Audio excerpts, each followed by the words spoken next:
It's nice to be a physicist and be able to talk to you about the real science that underlies things. I look at the basic equations of physics, way down to quarks and string theory, and I say, isn't it amazing that our Almighty God could have been so smart as to design this extremely simple universe, and out of it comes a creature that is capable of loving him in return. That's pretty core Catholic doctrine, but it's a remarkable piece of science too. Now, the way science works, in the old days, in antiquity, it was just a curiosity. Funny things happened. And nobody had an explanation for it. And then along about the late Middle Ages, they started to put some structure together and put some thought to it and make sense of the whole thing. And that was based on the fundamental issue that had been put forth by the Christian Church all those years, that our universe, our world, was intelligible and subject to reason, and that we could find out things about it. And that's where science came from. And as science grew and progressed, it became a matter of data having supremacy. Data was what mattered. Experiments, observations, and so forth.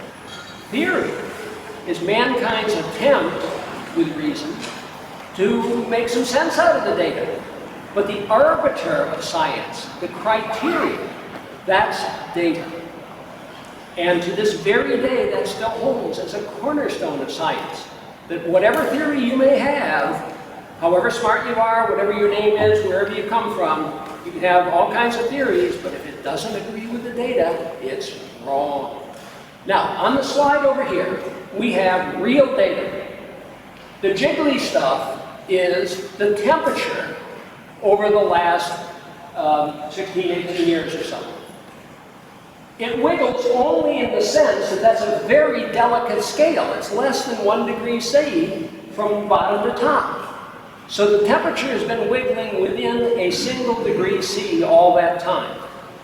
On the other hand, the faint gray line, which goes from lower left to upper right, that's carbon dioxide.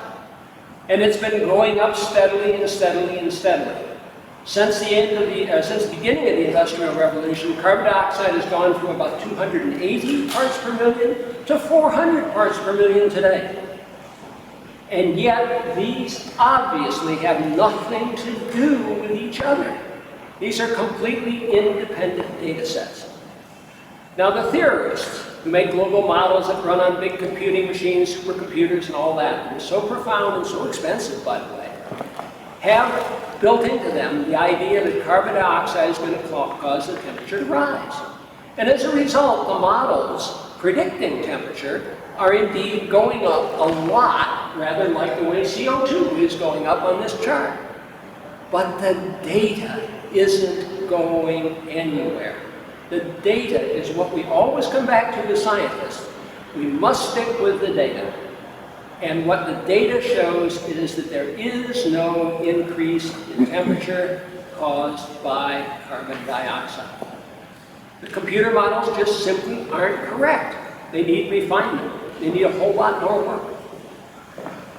Notice that if there is no particular thing wrong with carbon dioxide, then there's no reason to ban fossil fuels. The case that underlies the entire UN agenda collapses unless carbon dioxide is at fault. But as the data shows, carbon dioxide is innocent of charging. And that is a very key point about science that is impossible for anybody, however profound their agenda or whatever they think of the UN may be, impossible to duck away from. Thank you.